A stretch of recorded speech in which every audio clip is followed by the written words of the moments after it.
Radio Ijwi ry'Amerika isamira na Washington DC mu Kirundi no mu Kinyarwanda. Mu Burundi muyumva ku mirongo migufi ya shortwave kuri metero 19 na 22. Mu Rwanda muriko mutwumva kuri FM 104 n'ibice bitatu Ijwi ry'Amerika no kuri FM 88 n'ibice bitatu ya radio Inshuti ya Bose. Ikaze makuru kuri no mugoroba mugiye gushikirizwa na Joe Diane Nirinahazwe. President Burundi Evariste Ndayishimiye yategetse urwego rucungera ingene imenyesha makuru bikora muri ico gihugu CNC mu mpfunyapfunyo kuvugana n'indongozi z'amaradiyo yugawe agasubira gukora. Iyo nkuru yakiriwe gute? No gushima imvugo y'umukuru w'igihugu Evariste Ndayishimiye hamwe ivyo yavuze yoba yabikuye ku mutima. Twebwe nk'abamenyesha makuru nk'abarongoye ivyo binyamakuru nyene ntaco twe tutokora kugira Uburundi busubiye kuyisubiza iteka mu makungu kibi igihugu kigendera ku ntwaro yubaha. Uyu ni Bob Rugurika atwari radio y'abanyagihugu RPA iri mu zigenga zugawe zituriwe mu mwaka w'2015. Abahinga b'ishami rya ONU ry'itamagara y'abantu ku isi OMS mu mpfunyapfunyo bagiye gutangura amatohoza ku nkomoko y'ikiza ca virusi ya corona. Sentare nkuru ya Pakistani yagize umwere umuntu yakekwa ko uruhara runini mu yishwa ry'umunyamakuru w'umunyamerika Daniel Pearl.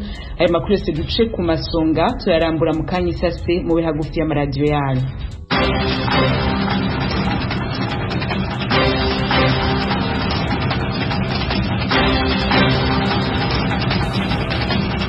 Amakutu wakitereka tuyahera muri Leta Zunze Ubumwe za Amerika wa President mushasha Joe Biden asa n'uzogumizaho inteko zidasanzwe zijejwe ikirere n'umugambi uwo yasubiriye Donald Trump yari afise ku mutima. Irindi na mugenzi wacu Fidel Niyongabo. Gushika mu bihe vya nyuma vy'intwaro yiwe Donald Trump yagumye ashira imbere uwo mugambi, naho President mushasha Joe Biden yihutiye gukuraho iyi migambi Trump yari yashizeho uwerekeye igisirikare kidasanzwe kijejwe ikirere usa n'uzobandanya, naho leta nshasha yawushize hasi ku rutonde rw'ivyo izoshimikirako ku bijanye no kwivuna umwansi. Igituma bisa nuko uwo mugambi atawuzoja no kubera ko kuwukuraho vyose ari ingingo y'inama nshingamateka na nkenguzamateka ya Amerika. Uwo mugambi mushasha ufatiye kandi ku mpungenge zitera ziyongera za Amerika ku bijanye n'igihugu c'Ubushinwa kiriko gishiraho ubuhinga bushobora kugeramira ibigendajuru vya satellite vyayo. Amerika yagiriza kandi Uburusiya ko buriko burondera guhangana bikomeye na Amerika mu kirere. Icegera c'umutegetsi mukuru w'inzego zose z'igisirikare ca Amerika General John Hyten avuga ko Uburusiya n'Ubushinwa biriko bishiraho ubuhinga bwo mu kirere bugenewe kugeramira Amerika. Tacho President Biden aravuga ku mugaragaro ku imigambi yiwe yerekeye igisirikare kidasanzwe kijejwe ikirere. Fidel Niyongabo re kubandanirize ko nino nkuru y'abahinga b'ishami rya ONU ry'itamagara y'abantu ku isi OMS bahejeje ikiringo cyo kwikumira c'imisi 14 mu gisagara ca Wuhan mu Bushinwa. Bagiye rero gutangura igikorwa c'abatwaye muri ico gihugu co gutohoza ku mamuko y'ikiza ca COVID-19. Abo bahinga bari basabwe kwikumira mu kiringo c'imisi 14 nyuma yuko bashitse mu Bushinwa. Ikibazo gikomeye kihari no kumenya aho abategetsi b'Ubushinwa bazorekurira abo bahinga kuja nabo bazoshobora kuvugisha. Keiichi Fukuda yahoze ari umutegetsi w'ishirahamwe OMS yagabishije avuga ko bishobora kuzofata imyaka itari mike mbere yuko amamuko y'umugera wa COVID-19 ashobora kumenyekana neza. Yibukije ko ikiringo kirenga umwaka kirangiye ikiza ca COVID-19 gitangwi. Ivyuko abahinga b'ishirahamwe OMS bazorekurirwa kuva mu gisagara ca Wuhan ntivyatangajwe. Kimwe mu bibonwa ko ari inkomoko y'umugera wa COVID-19 ubuhungarema buba mu binogo biri mu kuzimu mu ntara ya Yunnan hafi ibirometero 1600 mu manuko bushiye burengero bw'igisagara ca Wuhan. Ico gikorwa c'abahinga b'ishirahamwe OMS kibaye inyuma y'ibiganiro bitari vyoroshe na gato n'abategetsi b'Ubushinwa. Baragwanije rikomeye itohoza ryigenga badashobora gukurikirana. Bagerageje gutuma haba amazinda kuvyuko niba umugera wa corona wanatanguriye mu gihugu cabo. Tukivuga kuvyikikiza ubuhingi bwahaye umugabane wa Afrika izindi nshanco zo kugikinga zigera ku miliyoni 400. Twacari kumwe na mugenzi wacu Fidel Niyongabo. Ikigo kijejwe kugwanya kwirinda indwara cyo muri Afrika kivuga ko izo nshandago zabonetse biciye mu kigo cyo mu gihugu c'Ubuhindi ziyongeye ku zindi miliyoni 270 zatangajwe mu ntango z'uyu mwaka n'amasosiyete akora imiti Pfizer, AstraZeneca na Johnson & Johnson. umuyobozi w'ikigo kijejwe kurwanya no kwirinda indwara cyo muri Afrika John Nkengasong yabwiye abamenyesha makuru ko yibaza ko bariko baragira intambwe nziza mu rugamba rwo kurwanya ikiza ca COVID-19 amenyesha ko izo nshandago nshasha zatangajwe mu nama yateguwe na Perezida wa Afrika y'Epfo Cyril Ramaphosa ku munsi wa gatatu. Umuvugizi w'ico kigo ca Afrika kijejwe kurwanya indwara yavuze ko inshandago imiliyoni 400 ari za societe ikora imiti Oxford AstraZeneca. Mu gihe izo nshandago ziriko ziratangwa nta byinshi biramenyekana ku vyerekeye ikiguzi cazo hamwe n'abantu bazoshobora kuronka uburyo bwo kuziriha. Mu gihe izo nshandago ziriko ziraboneka ibitegiri by'abandura umugera wa COVID-19 byasubiye kuduga bikomeye mu karere ka Afrika.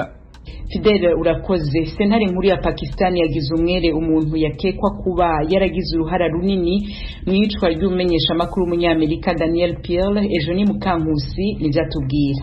Umwongereza Ahmed Omar Sheikh wagizwe umwere yari yahamijwe icyaha mu mwaka 2020 mu gucura umugambi wo gushimuta no guca umutwe umunyamakuru w'umunyamerika Daniel Pearl. Sheikh yaburanye hamwe n'abanyapakistani batatu baregwaga ubufatanyacyaha. Bose bahanaguweho ibyaha byose, urukiko rutegeka ko bahita barekurwa. Abo bagabo bane bamaze imyaka 18 muri gereza muri Pakistani mu bijyanye n'iyicwa ry'uwari umunyamakuru w'ikinyamakuru Wall Street Journal. Umuryango uharanira uburenganzira bw'abanyamakuru muri Amerika CPJ wanenze icyo cyemezo cy'urukiko uvuga ko bibabaje kurekura Ahmad Saeed Omar Sheikh kandi hari ibimenyetso byinshi bigaragaza uruhare rwe mu gushimuta Daniel Pearl byageze naho yicwa. Stephen Butler umuhuzabikorwa wa CPJ muri Aziya avuga ko Daniel Pearl akwiye ubutabera kandi ko Sheikh agomba kwishyura icyaha cye, ko abanyamakuru uyu munsi aho bari hose badatekanye kubera iki cyemezo. Umunyamakuru Daniel Pearl yari mu ruzinduko muri Pakistani atanga amakuru ku barwanyi b'imitwe ya Kisilamu mu gihugu nyuma y'igitero cyo ku itariki ya 11 kwezi kwa 9 mu 2001 cyabaye mu mijyi yo muri Amerika mbere yo gushimutirwa i Karachi, akaza gucirwa umutwe iminsi mike nyuma yaho. Ijwi ry'Amerika Washington DC mu Kirundi no mu Kinyarwanda turabandanya n'amakuru tubafitiye muri kano kanya hirya no hino ku isi. Bitegekanijwe ko umwungere wa Ecclesia Katolika Papa Francisco azobonana n'umuyobozi w'abayisilamu b'abashite muri Iraki mu rugendo azogira muri ico gihugu mu kwezi kwa gatatu kuno mwaka. Fidel Niyongabo aragarutse.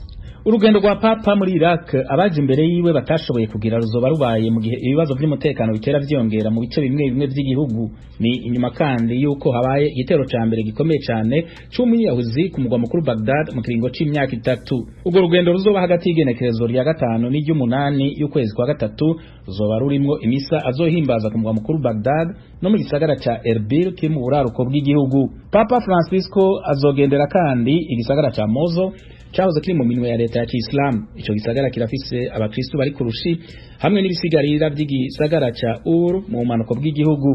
Ico kibanza cubashwe bibonwa ko ari aho Abraham yatanguje amadini y'abayahudi, abakristo n'abayislam. Papa Francisco yaragendeye ibihugu bigizwe ahanini n'abayislam birimo Turkiya, Jordania, Misiri, Bangladesh, Azerbaijan, Emirates Zunze Ubumwe z'Abarabu n'intara za Palestina. Muri izo ngendo yaboneyeho akaryo ko gusaba ibiganiro hagati y'amadini atandukanye.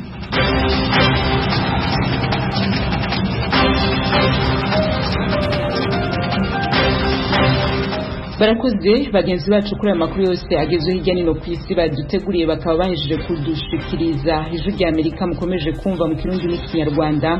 Ndabibutse ko muyumva kuri za FM zitandukanye n'imirongo migufi ya shortwave. Mushobora kandi kutwumva kuri Z3 akaburungu radio yacu VOA@com, adresse ya Facebook yacu, Instagram na YouTube ni VOA radio yacu. Mukanya twerekeza mu karere k'ibiyaga bigari.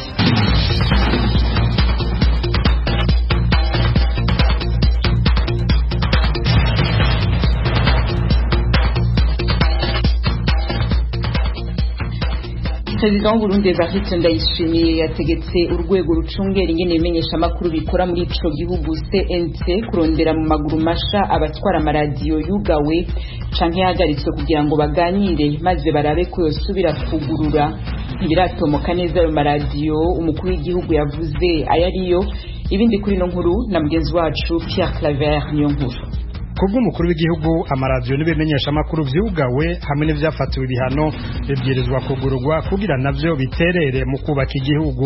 Perezida Evariste Ndayishimiye yabishikirije mu nama yagirishije abarongoye amaradiyo n'ibimenyesha amakuru vyemewe n'amategeko mu Burundi kuri uyu wa kane i Bujumbura.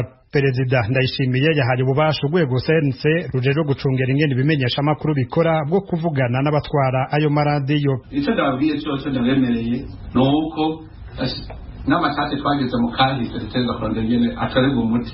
Hari ibimenyesha amakuru byafatiwe ingingo ndakubwire CNC camuja hamwe mwicarane murangene mu bitorera umuti tubiheze twese tuje gukita. Aga karakahise ahantu no kwicara twicanye none byo biri tugatanga none twiyice tugaye kahise kacu ibyo baradukora bibi bafate ibyo binyamakuru yicarane na senese bavuge bati twebwe ubu turafashe inzira yo guteza imbere igihugu twese turi kumwe nta ngorane kuko natwe turemeza yuko ibimenyesha amakuru birafise icyo bikora mu buzima bw'abenegihugu. Ico bikoze ntiyatomoye neza amaradiyo n'ibimenyesha amakuru vyegwa nako kamo ivyo ari vyo. Ni mu gihe kuva mu mwaka w'ibihumbi 2015 amaradiyo 3 yigenga ni televiziyo imwe ariyo Radio RPA, Bonesha FM na Radio Television Renaissance atakivugira ku butaka bw'u Burundi, ndetse abarongoye ayo maradiyo n'abamenyesha amakuru batari bake bayakorera barahunze igihugu. Abo bagiriza inzego za leta ko arizo zaturiye zongera zugara ivyo bimenyesha amakuru. Naho biruko ubutegetsi bwashikirije ko ayo maradiyo yifatanije n'abashatse gutembagaza ubutegetsi bwa nyakwigendera Perezida Petero Nkurunziza. Kuva mu mwaka w'ibihumbi 2018 naho amaradiyo 2 mpuzamakungu Ijwi ry'Amerika na BBC y'Abongereza yarugawe. Ayo yose nayo yagirijwe ko ashikiriza amakuru atariyo kandi acanishamwo. Ijwi ry'Amerika yamenye ko hari n'ibindi bimenyesha amakuru bikorera mu gihugu biri mu bihano vyatanzwe n'urwego CNC.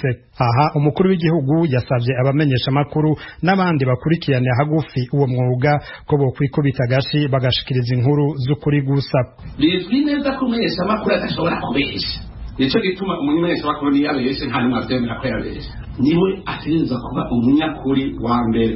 Vyanditswe yuko kizira kikaziririzwa kubesha. Umumenyesha amakuru, umusoda, umucamanza, umupolisi, indongozi kirazira gukosha. Kubera iyo migwi ndababwiye bakoresha ikigwanisho gikomeye cyane cica mu mwanya mutoya. Umumenyesha amakuru rero afite ikigwanisho kimwe bavuga bati mugenda ku mangenge. Umuhinga yashikirije icigwa nawe umwigisha muri za kaminuza Adolphe Sururu avunira kagohe abakora uwo mwuga kwandika no kuvuga inkuru zijanye n'iterambere ry'igihugu aho kuvuga ibitagenda neza gusa. Bamwe mu batwara amaradiyo yugawe bavuganye n'Ijwi ry'Amerika bari Bujumbura bavuze ko hakiri kare kugira ngo bagire ico bashikirije, gusa bemeza ko biteguriye kwitaba uwo mubonano bohabwa n'urwego CNC. Ico bikoze kubwa bahunze nka Bob Rugurika atwara RPA amakenga ni menshi. No gushima imvugo y'umukuru w'igihugu Evariste Ndayishimiye hamwe ivyo yavuze yoba yabikuye ku mutima. Twebwe nk'abamenyesha amakuru nk'abarongoye ivyo binyamakuru nyene iri ya leta ya CNDD-FDD yasambuye ikangaza ababikorera, ntaco twe tutokora kugira Uburundi busubiye kwisubiza iteka mu makungu, kiba igihugu kigendera ku ntwaro yubaha amategeko, ico bita etat de droit. Ariko rero turibaza ingene ivyo biganiro bishoboka, ingene bigiye kugenda. Kumbure hari kuba harabaye ibindi byari gukorwa imbere nko gukuraho ivyo bintu byo kuvuga ngo haramamanda y'ubutungana barondera, ariko aho umuntu avuga ati reka dutekane turindire turabe iyo bija. Abo bikeka ko bobo ivyo kugurura amaradiyo yabo bitabaraba kuko bagifatwa nk'abansi b'igihugu, naho bemeza ko atari vyo. Ijwi ry'Amerika ryabajije utwara urwego CNC ingene ivyo biganiro bizogenda. Nestor Bankumukunzi mu majambo make yatwishuye ati nzotuma ko inama ihuza ibimenyesha amakuru vyugawe na CNC ku munsi wa mbere. Namubajije ayo maradiyo ayariyo nawe ati kumenya urutonde rw'ivyo bimenyesha amakuru vyonsaba kurinda kuraba neza ivyo ari vyo, yamara ubu sindi mu biro. Nestor Bankumukunzi atwara sense yemeye kuzoha ikiganiro Ijwi rya Amerika kuri uyu wa gatanu kugira ngo atange umuco no kuzindi ngingo ziherekeza kamo katewe no mukuru w'igihugu. Pierre Claver Nkuru, Kigali, ku bw'Ijwi rya Amerika. Ijwi rya Amerika twagerageje kurondera bamwe mu bayobozi b'u Burundi bajejwe ivyo gutangaza amakuru barimwo abajejwe kuyatanga mu biro vy'umukuru w'igihugu ngo batomore neza kuri no ngingo, ariko ntitwashobora kubaronka. Reka rero turindire iryo sango mu CNC yahaye mugenzi wacu Pierre Claver Nkuru bakagira ico bazodutangariza tuzoheza tubibabwire. Tukiri mu gisata cyo kumenyesha amakuru, umucamanza muri sentare nkuru ya Nyarugenge yategetse ko City Radio hariyo nshuti ya bose itsinzwe mu rubanza iregwamwo rwo kwambura abamenyesha amakuru batanu no kubirukana mu buryo bunyuranije n'amategeko. Yategetse ko iyo radio ibishura ivyo baheraniwe harimo amafaranga y'indishi n'imishahara itabishuye. Mugenzi wacu Eric Bagirubusa yaridukurikiranije. Nkuko bigaragara mu cyemezo cy'umucamanza mu rukiko rwisumbuye rwa Nyarugenge ku rubanza abanyamakuru barega mu City Radio inshuti ya bose nta byinshi gisobanura mu byashingiweho mu guca urubanza. Uru rukiko rwemeje ko ikirego cy'abanyamakuru barezemo City Radio gifite ishingiro kuri bimwe. Ni icyemezo cyasomwe hifashishijwe uburyo bw'ikoranabuhanga kubera gahunda ya guma mu rugo mu mujyi wa Kigali nk'imwe mu ngamba zo guhangana n'icyorezo COVID-19. Mu nyandiko y'amapaji abiri y'icyo cyemezo umucamanza yanzuye ko abanyamakuru batanu barangajwe imbere na Bwana Oswald Mutuyeyezu wari umwanditsi mukuru wirukanywe ku kazi nta mpamvu. Mu cyemezo cy'umucamanza yategetse City Radio kwishyura ibirarane by'imishahara n'indishyi zo gusesa amasezerano binyuranije n'amategeko. Ukurikije uko umucamanza yageneye buri umwe ibyo City Radio imugomba, bigaragara ko bose hamwe izabishyura amafaranga angana na miliyoni 15 n'ibihumbi 125. Uwagenewe menshi ni Bwana Mutuyeyezu wari umwanditsi mukuru wa City Radio. Urukiko rwategetse ko igomba kumwishyura miliyoni 8 n'igice. Urukiko rwisumbuye rwa Nyarugenge kandi rwategetse City Radio kwishyura abanyamakuru bose uko ari batanu amafaranga angana na miliyoni 1 y'igihembo cy'umunyamategeko n'ikurikirana rubanza. Si ibyo gusa kandi urukiko rwanategetse iyi radio kugana ikigo cy'ubwiteganyirize bw'abakozi mu Rwanda RSSB mu mpine kubarisha imisanzu y'ubwiteganyirize itatangiye aba bakozi ikayishyura. Icyemezo cy'umucamanza mu rukiko rwisumbuye rwa Nyarugenge gisoza gitegeka City Radio gusubiza buri wese amafaranga ibihumbi 20 y'ingwate y'igarama ry'urubanza rukimara kubanza kuka. Urukiko rwashyizemo igisa n'ikitonderwa maze ruvuga ko nibitaba ayo mafaranga azakurwa mu mutungo wa City Radio ku ngufu za leta. Abanyamakuru baregeraga miliyoni zisaga 30 z'amafaranga. Muri rusange abanyamakuru ko ari batanu bararega City Radio kubirukana mu buryo bunyuranije n'amategeko no kutabishyura amafaranga y'imishahara y'ibirarane byo mu myaka itandukanye. Nka Bwana Mutuyeyezu waregeraga saga miliyoni 15 arishyuza ibirarane by'amezi 12 birimo n'ibyo kuva mu mwaka wa 2017. Ku murongo wa telefone ngendanwa Ijwi rya Amerika yavuganye na Bwana Mutuyeyezu abanza kuvuga ko mu izina rya bagenzi be bishimiye icyemezo cy'urukiko. Ku mutima uko ameze byanze bikunze n'abakurikiye Ijwi rya Amerika barumva akanyamuneza gaturuka ku mutima wanjye. N'ubutabera twari tumaze imyaka irenga 2 n'amezi 3 dushaka byinshi kabisa kuba bemeje yuko ibyo twaregeye bifite ishingiro kandi bakanemeza ko dutsinze. Ni ibintu bishimishije, ni ibintu bigaragaza yuko akarengane mu itangazamakuru aho ba nyiri ibitangazamakuru birukana cyangwa bagaragaza agati abanyamakuru ikinyoma gikubitiwe ndetse ahabona. Ahubwo birababaje kuba turi mu gihe cyaguma mu rugo tukaba tutari twigiriye mu rukiko ngo ubone ukuntu wenda dusimbukira hejuru. Gusa ku ngingo yo kujuririra icyemezo cy'umucamanza Bwana Mutuyeyezu yabwiye Ijwi rya Amerika ko bagomba kubanza kubivuganaho n'umunyamategeko baburanira bakamenya icyo gukora. Ku rundi ruhande Mutuyeyezu avuga ko bitewe n'uburyo urubanza rubavuna kandi bagaterwa ishema nuko bahawe ubutabera ibyo kujurira bashobora kutazabikora. Mutuyeyezu wakoreye radio inshuti ya bose mu myaka iri hejuru y'7 avuga ko hari benshi mu banyamakuru bakunze kurengana ariko bakabura uko babigenza bagahitamo kwicecekera. Ntabwo iriya radio n'abayobozi bayo babuze amafaranga ugwemba. Abakozi baraje basanga abanyarwanda ni abantu basa nk'abitonda cyane batajya bivumbura badaharanira uburenganzira bwabo ngo babisakuze batangwa tuzabakubitira mu igunira. Bambuye abakozi benshi baciye hariya bitugezeho rero turavuga tuti oya ntabwo dushobora kwemera ibi bintu bikomeza gukorerwa abanyarwanda biko kugana inkiko. Izi manza rero zijyambere kuriya amafaranga nayo abahesha b'inkiko bazadufasha yishyurwe niko mbyizeye. Naho rwose igikuru cya mbere ni uko dutsinze akarengane dutsinze ubukebebe. Mu gihe twateguraga iyi nkuru ijwi rya Amerika ntiyabashije kubona uruhande rwa City Radio ngo imenye niba ruzashyira mu bikorwa ibyemezo by'inkiko cyangwa se niba ruzajuririra ibihano. Gusa mu bihe bitandukanye iyi radio yakunze kwishyuzwa amamiliyoni y'amafaranga y'imisoro y'ikigo cy'igihugu cy'imisoro n'amahoro bikagera naho ikurwa ku murongo wa FM. Ibibazo byo gukoresha abanyamakuru bibadahembwa ntibiboneka kuri City Radio nk'umwihariko w'iyi radio yigenga gusa mu Rwanda, ahubwo byamaze kuba nk'ikita rusange mu bitangazamakuru cyane byigenga. Ibi bitera kwibaza ku iterambere ry'abanyamakuru mu Rwanda mu gihe imibare y'ibitangazamakuru byigengayo irushaho kuzamuka umunsi ku wundi nk'uko bigaragazwa n'ubutegetsi. Bagira ubusa ijwi rya Amerika i Kigali. Ijwi rya Amerika Washington DC mu Kirundi no mu Kinyarwanda no mu sigenekerezo rya 28 ukwezi kwa mbere umwaka wa 2021 u Rwanda rwarumanije imyaka 60 ubutegetsi bugendera kuri demokarasi butanguje muri ico gihugu. Uhoze ari umushikiranganje wa mbere w'u Rwanda Faustin Twagiramungu akaba ari n'umukuru w'umugambwe utavuga rumwe n'ubutegetsi bw'ico gihugu Rwanda nziza yagiranye ikiganiro n'abamenyesha makuru ari mu Bubirigi ku mbuga ngurukana bumenyi. Ijwi rya Amerika ryari ryabitumyemo umugenzi wacu Geoffrey Mutagoma. Amahoro Mutago. Komera cyane Diane Ninazwe. Izingenzi vyavugiye muri ico kiganiro ca Faustin Twagiramungu n'ivyahe? Ntabwo ari ibintu byinshi mu by'ukuri, ni ibintu bike cyane ariko byatinzweho mu gihe gisa nkaho gisatira cyangwa kirenga amasaha abiri. Cya mbere nuko iyo myaka 60 ishize yavugaga yuko ari imyaka 60 ishize u Rwanda rugendera kuri repubulika, ariko we agahakana ibijyanye na demokarasi. Ibyo rero abantu babitinzeho cyane, wenda turaza kubigeza ku banywanyi b'ijwi rya Amerika mu makuru yacu ataha. Icya kabiri nuko Faustin Twagiramungu utavuga rumwe n'ubutegetsi bw'u Rwanda yavuze ku kintu cyane cyane kijyanye n'ubwiyunge bw'abanyarwanda, avuga ati igihe cyari kigeze yuko abantu barambika intwaro hasi, ati ntabwo u Rwanda ruzafatwa cyangwa se ruzategekwa hakoreshejwe intwaro. Abantu bari bakwiye kurambika intwaro hasi bakumvikana. Ariko nanone ku rundi ruhande agasubira inyuma akavuga ati rubanda niruhaguruke rukureho ubutegetsi. Ibyo rero byabaye nk'ibintu bisa n'ibivuguruzanya, noneho bituma mu kiganiro twagiranye nyuma nza kumubaza icyo yashakaga kuvuga.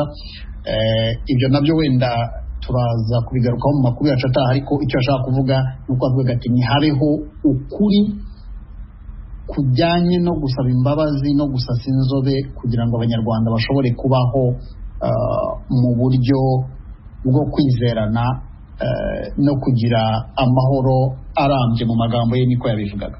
Mutago, ndaba ku mbuga ngurukana bumenye aho byagiye biracishwa, hari ikintu c'u Burundi yavuzemo. Yabivuze koko, yavuze ati jewe nk'umuntu wabaye muri politiki y'u Rwanda ndabwira abarundi ngo ni mwitonde. Nyuma naje kumubaza ntese Bwana Twagiramungu, kuki abarundi babona ko hagiye kubaho amahoro hagati y'u Rwanda n'u Burundi, wowe ukihanagaza ukababwira uti ni mwitonde? Aravuga ati abarundi bapfushije abaminisitiri babiri, bapfusha umukuru w'igihugu. Ibyo byose yabishinjagamo u Rwanda, nubwo u Rwanda birumvikana ko rutari ruhaye muri icyo kiganiro ngo rugire icyo bivugaho. Akavuga rero ati ibyo bintu bimeze gutyo ntabwo bari bakwiriye kubifata mu buryo bworoshye, bari bakwiriye kubaza impamvu yabyo. Muri make birumvikana nk'umuntu utavuga rumwe n'ubutegetsi buriho mu Rwanda, we yavugaga ati ibyo byo kwizera ko bagiye kugira umubano mwiza n'u Rwanda bashatse babigendamo buhoro. Ayo ni amagambo ya Faustin Twagiramungu. Diane. Geoffrey Mutagoma, reka tukureke ubandanye utunganya ino nkuru, wemera abakunzi b'ijwi rya Amerika ko aho bukera wumvisha ayo majwi atandukanye tukabigaruka ko ku buryo buramvuye. Urakoze cyane Diane, nawe ukomeye. Iwanyu mu ntara. Tuyagire mwisanzuye kwijwi rya Amerika. Ni kuva kuwa mbere gushika kuwa gatanu kuva izayindwi gushika izayindwi n'igice z'umutaga. Iwanyu mu ntara, iwanyu mu ntara, iwanyu mu ntara. ijwi rya Amerika Washington DC mu Kirundi no mu Kinyarwanda turabandanya n'amakuru y'akarere k'ibiyaga bigari dusubire mu gihugu cy'u Burundi aho umukuru w'urwego rujeje umubano mu bigo vya kaminuza zegukira leta yategetse ko atamwigeme avyigamwo azokongera kwambara impuzu zerekana ibihimba bimwe bimwe birimwo amabere ibibero n'umugongo abahungu biga barara n'abigeme ntibemerewe kuba mu vyumba vyabo badasangiye igitsina inyuma ya sayine z'ijoro idonido na mugenzi wacu Eloge Birikaneza. Ubuyobozi bukuru bw'abanyeshure ba kaminuza y'u Burundi bumenyesha ko ingingo bwafashe ziri mu ntumbero yo kugarukana urutonde no kubaha no kubahiriza izina ry'iyo kaminuza n'abayigamwo. Zimwe muri izi ngingo zibuza abanyeshure kwambara impuzu zerekana ibihimba bimwe bimwe nk'umugongo, ibibero hamwe n'amabere. Ariko kandi abanyeshure kiretse mu vyumba kubaba mu buraro nta makamba mbiri bemerewe kwambara hamwe n'udupira canke amashati by'amazu y'ubudandaji na cane cane ariko ivyamamazwa n'amazu yo gutumatumanako. Urwandiko rwashizwe habona kuri uyu wa gatatu ariko rwatewe ku mukono kwa 21 uku kwezi rubabuza kandi kwambara ikamba mbiri mu bigo byose vya kaminuza iyo biva bikagera hamwe n'amapantaro bafise ubushita ico bita deshire. Abanyeshuri ba kaminuza y'u Burundi kandi mu vyumba bigiramwo nta nama canke amasengesho bizongera kubakorerwa atari ukwiga byonyene. N'abiga barara nta mwigeme yemerewe kuba ari mu cumba c'umuhungu inyuma y'isaha 4 z'ijoro nk'uko atamuhungu azakira uwo badasangiye igitsina inyuma y'izo saha nyene. Ijwi rya Amerika ryashatse kumenya uko aberekewe n'izi ngingo bazakiriye nubwo abatari bake banse kugira ico babivuga ko hari abemeye ariko nta numwe yashimye ku mwidondoro w'umenyekana. Umwigeme yasanga zino ngingo zitabereye kandi zigaramira cyane abakobwa kurusha abahungu. Ari ingingo zitari zikenewe gufatwa kubera n'ubundi dusanzwe twubahiriza nta muzi zisarisha cyane twambara. Baci bavuga ngo barabibujije sinumva ico babigirira mu bisanzwe baba bakwiye tumbera dufate nk'uwabikoze bakamuhanura bisanzwe. Ahanini mbona nk'ingingo bakunze gufata bazifatira twebwe abakobwa hama kuvyerekeye nk'ama mini jipe baraturenganya kuko ngaha nta muntu yambara mini jipe isarishije. Kuvyerekeye amadeshire naho nyene hari impuzu tujana mu mabwate hari impuzu tujana ku ma plage izo ntidushobora kuzambara mu ishure n'ubundi. Ikintu nosaba nuko twotahurana ku rugero rw'ukumwe wese asanzwe ameze kuko nk'umuntu mubwiye ngo ijipo afise ni mini jipe ugaca usanga nizo yifitiye gusa afise ijipo zose zigera ku mavi yo hava asanga yagiye gusaba ati mungirire indi shopping navyo n'ikindi kibazo. Ariko no musore ashima izo ngingo mbere abona ko ziza gusubiza agateka kaminuza y'igihugu bizotuma akanovera canke agateka karanze kaminuza y'u Burundi gasubira kugaruka. Ndashima cane nko kintu cafashwe kubijanye n'inyambaro ko nk'umuntu atopfa kuja mu ishure yambaye uko ashatse canke hari ibibanza bimwe basavye yuko ata muntu yopfa kugendamwo yambaye uko ashatse nk'amasandare nk'ikanda mbiri n'impuzu z'amadeshire cyangwa ama mini jipe. Ndabishima kuko bigarukana indero cyane. Ndashima n'ikindi ibintu ngene bavuze byuko umunyeshuri akwiye kwitwararika avuye nk'inyuma ya kaminuza yinjiranye nk'ibintu akabizana bihishije bimeze neza hanakuza bigaragara ucumengo kaminuza yacitsirigara. Ariko asanga n'impuzu z'ikwimenyetso by'imigambwe zobuzwa ni mu gihe amasoko y'Ijwi rya Amerika